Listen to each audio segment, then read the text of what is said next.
Good evening and welcome to the 18 WJTS News for Friday, January 26th. Thanks so much for tuning in this evening. I'm Joey Rehl reporting. On Wednesday, January 24th at around 4 p.m., the Washington Police Department arrested 31-year-old George Diaz Maldonado for charges of possession of methamphetamine, possession of paraphernalia, dealing in methamphetamine, and most notably, possession of an altered firearm. Maldonado was turned over to the Daviess County Sheriff's Office after the initial arrest and is currently being held on bond at the Daviess County Jail in Washington, Indiana. The Washington Police Department performed a traffic stop on Thursday, January 25th at around 1 p.m. Eastern, leading to the arrest of 46-year-old Angel Underhill. Underhill was arrested and charged with operating a vehicle while intoxicated on two separate counts. Count 1 was criminal recklessness and Count 2 OVWI while never obtaining a driver's license. Underhill was booked into the Daviess County Jail without bond. The biannual 100 Cooks Who Care planning has begun. Thursday evening, cooks and organizers met to set the stage for the event returning this fall. The event features local celebrity chefs who prepare their favorite recipes for guests to sample and enjoy. This year's event is scheduled for Saturday, September 7th. The 2024 100 Cooks Who Care will benefit the Southwestern Indiana Child Advocacy Center Coalition. Tammy Lampert, director of SWICAC, explains what it means for the organization to be selected as a benefactor. Oh my gosh, it means so much. It is life-changing for our organization. So SWICAC, as you know, has been a small organization and it was started in 2009. But in that amount of time, we've grown exponentially to the point to where we're in 7 counties. We have the new center on 5th, and we're able to provide services beyond that forensic interview with the mental health. And thanks to 100 Cooks Who Care, we're going to be able to bring that medical component in. It's just, the sky's the limit with this opportunity.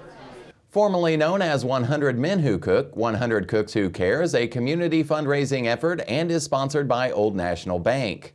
Chad Huffman, ONB Jasper Market President, describes the event format. We get 100 celebrity local chefs. They all are kind of around the outside of a big conference room. They all make their favorite culinary dish, whether it be a soup, sandwich, lots of meats, lots of wild game, lots of desserts. The general public buys a table. They come and they go around and taste all of the dishes, as many as they can. I don't know anyone who's got them all yet, but and then they tip the chefs, whoever they like the best, and we raise a lot of money. Huffman goes on to explain how charities are selected to the benefactors. Well, I believe we had an open enrollment for beneficiaries in October, and we did get a number of qualified applicants. It was very tough, as usual, to decipher through all of the good applicants. And we got them down to 4 or 5, and then we had our executive selection committee pull together, get a lot of different opinions from a lot of different industries. A lot of our Iron Chef sponsors are sitting around that table who have a vested interest in the event. And SWICAC really just kind of bubbled up to the top. It was somewhat a unanimous decision. And kids that are been sexually abused and victims of domestic violence, it's tough to say no to. The upcoming 100 Cooks Who Care will be the 5th such event held in Du Bois County, and ticket sales will begin this summer. Celebrity chefs are still needed, and you or your organization should contact Chad Huffman at the Jasper Old National Bank main office to volunteer your culinary skills. Du Bois County Community Foundation is pleased to announce the addition of 2 new board members, Rachel Steckler and Ryan Kramer. Steckler, a resident of Huntingburg and the Director of Community Development for the City of Huntingburg, previously served on the Community Foundation's Impact Fund Committee. Ryan Kramer, a Jasper resident, is a small business owner and serves on the coaching staff for Jasper High School's football program.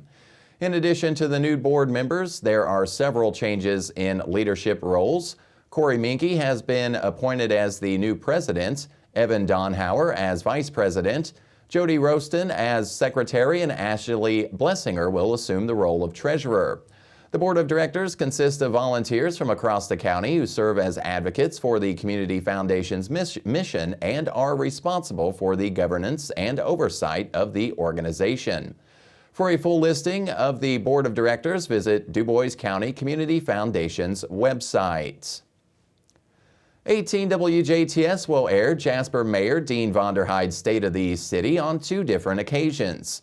The first airing will be Thursday, January 30th at 8 p.m. Eastern, and again on Sunday, February 4th at 1 p.m. Eastern. The State of the City is a discussion about the current state of city departments, how the past year looked for all departments, and many projects that the City of Jasper has in the works for the coming year. The State of the City address will be on the 18 WJTS YouTube channel following the January 30th airing. The Rotary Club of DuBois County will host a speech contest for DuBois County High School students with a cash prize of $150 for the chosen winner and $100 for the runner-up. The private event will be held on Saturday, February 24th at the Jasper Public Library in the Cherry Room beginning at 9 a.m. The topic for this year's speech is Create Hope in the World, Beginning with Yourself. The contestant must be a freshman, sophomore, junior, or senior in high school or equivalent who lives or goes to school in DuBois County. The winning contestant from the local contest will then move on to the Rotary District 6580 virtual speech contest. The prizes at the district level are first place receives $1,000, second place gets $500, and third place receives $250. The winner of the district contest will also be invited to present at the Rotary District 6580 Conference in Evansville in April.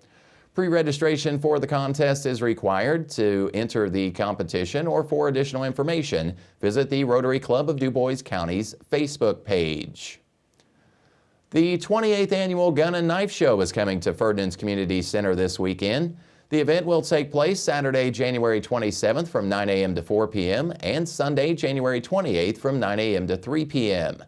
This is the largest gun show in the area with new and used guns and knives with a total of 130 tables. Entry fee is $6 and there will be free parking available. They will have concessions available for visitors as well, and all proceeds will benefit the Ferdinand Community Center. The St. Anthony American Legion Post 493 will host their annual chicken dinner meal on Sunday, January 28th. Serving will start at 10 a.m. and will continue until they have sold out. The meal will include fried chicken, German fries, slaw, and baked beans. Dinner cost is $13. The American Legion Post 493 is located on South Cross Street in St. Anthony. We'll be right back with a check of your weather on 18 WJTS.